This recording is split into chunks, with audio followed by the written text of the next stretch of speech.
This is TWiT.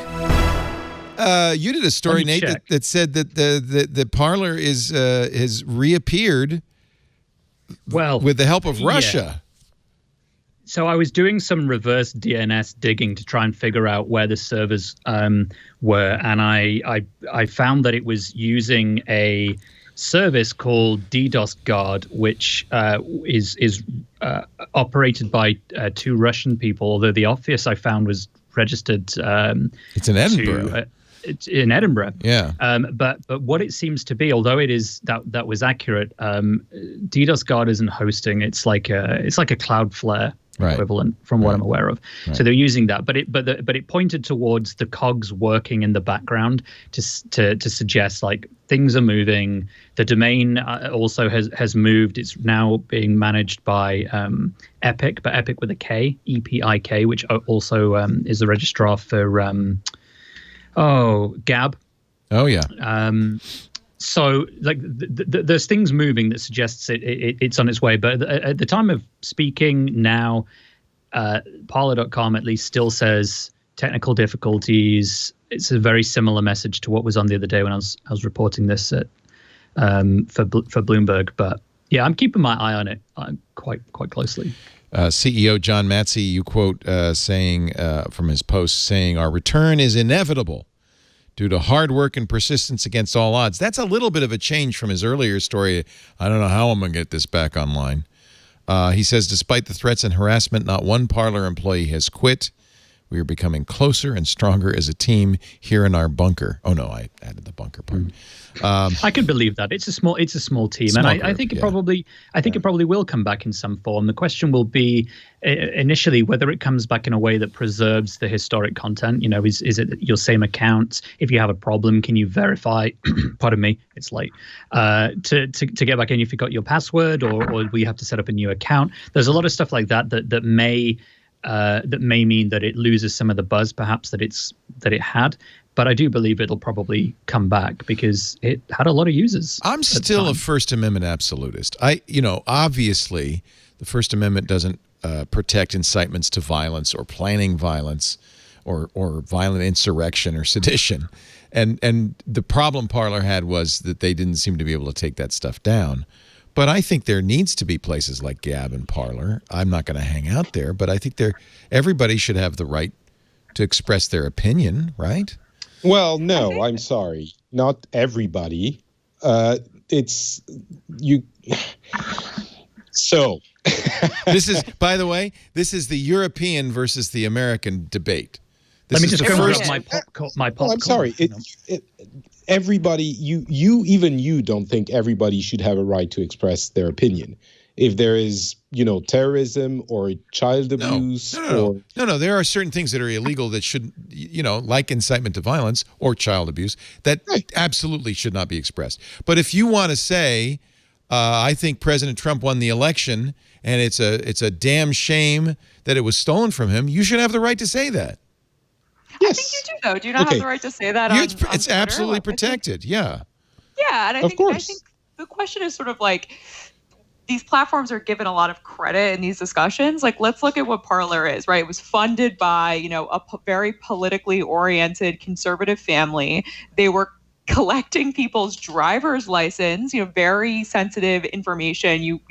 Is this really the free speech network that we want to be in a position of defending? Yeah. It's like, I'm happy to talk about these things sort of like in an idealistic way. And I think that like, this is just the wrong example. And I know it's like, yeah, you want to use the hard examples, but I have so much more of a problem with governments wanting speech taken down that is, a threat to their rule. There's just so many more pressing cases of this than Parler. Like Parler, to me, it's just so obvious that, I think they were trying to collect a bunch of data about conservatives primarily. It was really sensitive data. Like, what was the aim here? Was the aim here really to give people an alternative because Twitter is so, authoritarian, or was it to create sort of a safe space for conservatives where a lot of marketing could be done for conservative causes? Oh, that's depressing if that's the case. I just, it's hard to say. I just don't know. There's a lot of that in the world. Yeah.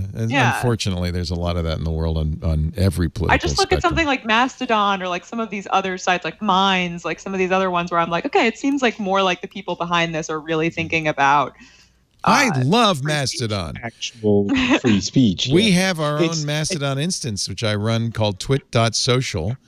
And it's the only issue is I wish there were more people there, but it's a great place. And by the way, Gab uses Mastodon, and on my instance, I block Gab because I don't want to get in that kind of conversation. But you can always go to Gab if you want on Mastodon, and there are probably plenty of people. And God bless the Mastodon enthusiasts. They are like, this is it. It could create issues at some point, but it's a genuine effort. I think the bigger problem we're going to see with Parler is the same as with Gab and with what's the name of that Reddit alternative, like the free speech / conservative alternative to Reddit. I'm sorry, I don't remember the name, but that's the thing. You don't even remember it either. The problem with these efforts is that they portray to be defending free speech, but really what they are, let's be honest, is enabling a pretty unacceptable kind of speech that would be banned everywhere else. And the real problem is there's no business model for that. They can't monetize. First of all, it's not interesting because they're talking amongst themselves. So they aren't very many that stay there because it's it's only. But Fox News monetizes, Breitbart monetizes. There are plenty of far right journalistic but they're not that kind of far right. I don't think. I think you can express not extremist. Okay. Yeah, Fox News you can express those views on Twitter. Right. You can go there. The things that you see on Gab and on Parler are, maybe Parler is kind of a edge case because it rose to prominence during the last few months of the Trump administration. I don't think long term that is a viable business model. There's a viable business model behind that kind of a target. Maybe I'm wrong, but the history so far has shown that all of those things tend to go away, not because they're being censored, but because there isn't really anyone who wants to do business with them, and they don't have any other ways to monetize that. That was Mike Masnick's point on Tech Dirt. He says, this isn't censorship, it's the free market weighing in on the viability of a product, and nobody wanted to have anything to do with it. So that's that. There's that. Exactly. That's that. Yeah. I mean, I thought that was a very insightful article. Like, I do feel sort of weird about like AWS having a say in what is not on the internet, right? Yeah. I think there are problems with how Apple and Google have policed the App Store, right? We've seen Apple take down an app that, raised awareness about how workers are treated in Foxconn, right? Like there are, problems there with sort of these systems, but I don't necessarily think, again, that these are the best examples necessarily. I think that there's a genuine business reason, to your point, that they wouldn't want to work with these companies, and that sort of raises a lot of questions about, is this a viable business? I mean, you're never going to get massive advertisers flocking to something like Parler, right? It was always going to attract more of a niche audience, and we've seen that just when massive advertisers have pulled their campaigns from Facebook when they've seen that their ads were appearing next to something that promoted something awful or that was against their corporate values or whatever. But Parler was ad funded, like that was their model, was to make money from ads. So I wonder if at such point it does come back, whether it can self-sustain essentially as a donation-based system, because you've got a very loyal group of people who seem to really want this to exist, and maybe that's how it survives. Maybe it just has to do everything itself, and the community wants it. If they feel so removed from some of these other platforms, maybe they're like, well, hell, this is the thing that we want, so we'll pay for it. Honestly, and they don't need ads at all. There's no stigma about not being able to self-fund through selling advertising. Absolutely right. Why not have a subscription? I think that's actually a completely honorable way to go. I mean, we're ad funded, but if something that wants to exist and people want it to exist, having them contribute a few bucks to keep it alive is, I think, a kind of a pure model. Really, that's what Gab does. Yeah, that is the Gab model, Oh, is it really? I didn't realize. They have like a kind of Gab Pro version that's sort of how they're doing it, and they've sort of found a lot of alternatives. I'm not, defending them necessarily, but I do think that that's fair, and that's always going to be sort of a niche approach, right? You're not going to scale that very, very far. I don't think there's a limited number of people who are willing to pay a monthly or yearly fee for that sort of access. This is what I wonder about with Signal, and I've become a massive Signal advocate over the last few months. But they're similar. Like they have designed themselves around the idea of being funded by a not-for-profit foundation that relies on donations. And I was thinking, well, what's the good example of that being, working well in these sorts of spheres? And then I think Wikipedia has done quite nicely. The Internet Archive has done very nicely. So it can work. It can totally work if there's value, and I think that's what Parler is going to have to do. Yeah, it can. The issue you have there is that the target for Parler is people who can't express themselves on other platforms. It's the exact same service, except for people who can't say what they want to say on other platforms. And my theory, and I think Mike Matsakis' article was very close to that, is that this isn't really this big divide in the middle. It is because we have a complete statistical anomaly with what happened with President Trump's deplatforming.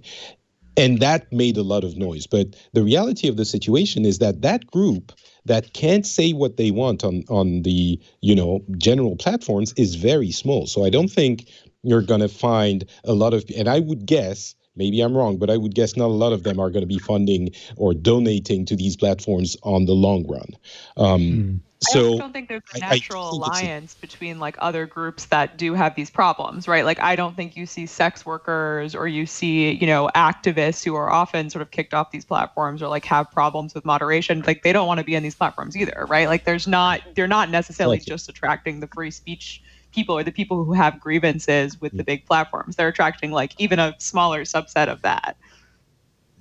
And an even bigger problem I think we're going to see is not Parler.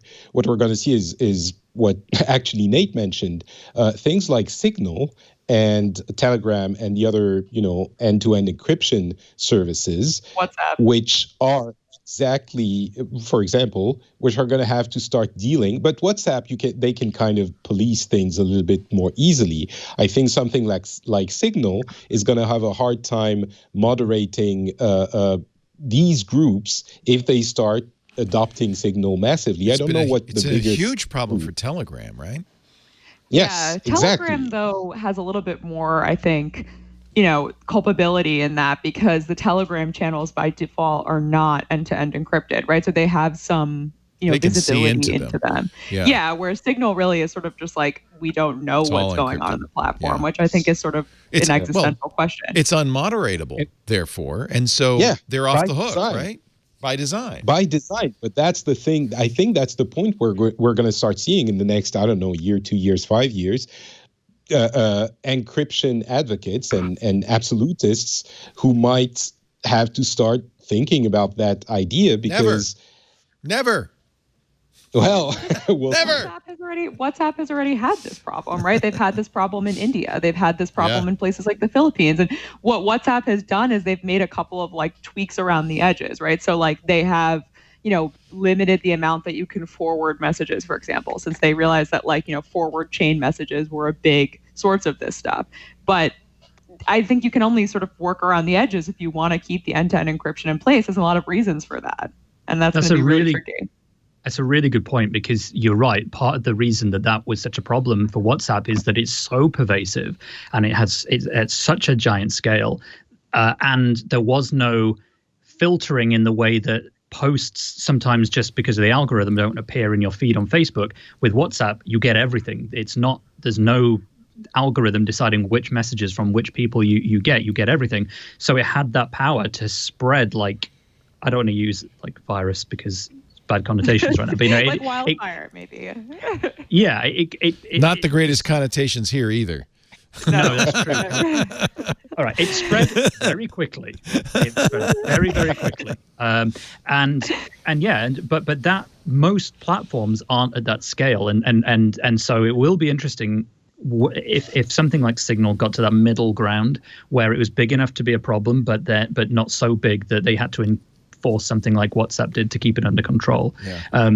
But just one final thing that I wanted to mention on Parler will be a really interesting test case if it is possible for a very liberal or, very left-leaning conversation or person or topic or something to rise to the forefront in that app, or whether it will just naturally and organically get buried simply because the people who want to use it don't want to read that stuff, or they want to, push that kind of content down, disagree with it.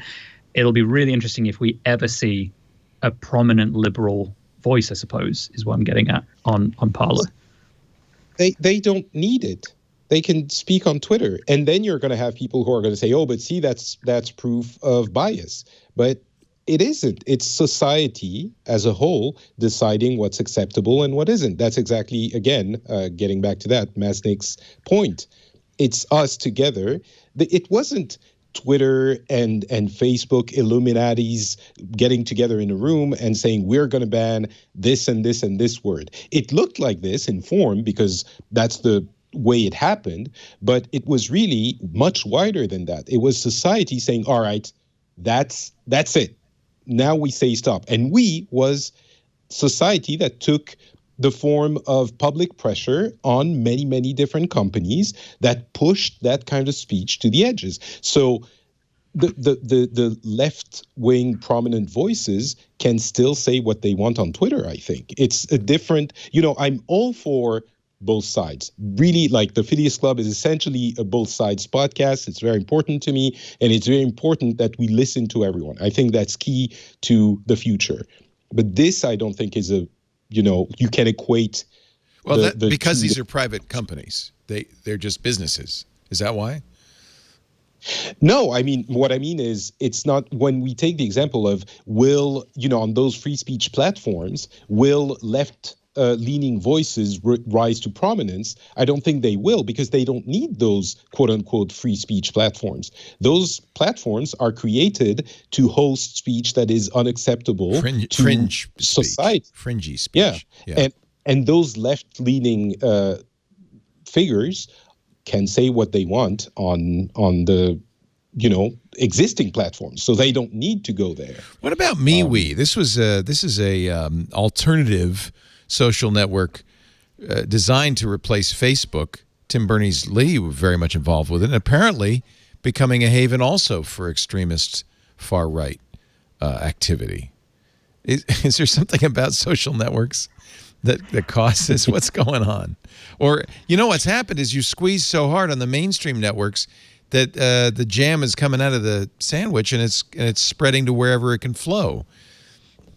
Yeah, I think that's definitely what you're sort of seeing here. I also think that there is some sort of over coverage to some degree, because it's like these are the people who are getting kicked off that are getting a lot of notice. They get press. So it doesn't mean it's a big deal. It's just it's getting coverage. Yeah. I think it is like a big swath of users, right? It's like, I think Twitter kicked off 70,000 QAnon people one day. Like that's, a sizable chunk of people. It's a little disturbing that there was that many accounts that they could sort of automatically identify as being associated with QAnon, but that's sort of a separate topic. So I do think there is sort of a big base, but I do think, there's always some people who are looking for another place. It's just that this purge also happened to be occurring, to your point, Leo. I think that the sandwich was getting squeezed.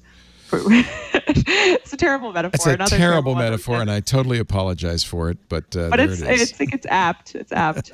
Thank you for defending my crappy metaphor.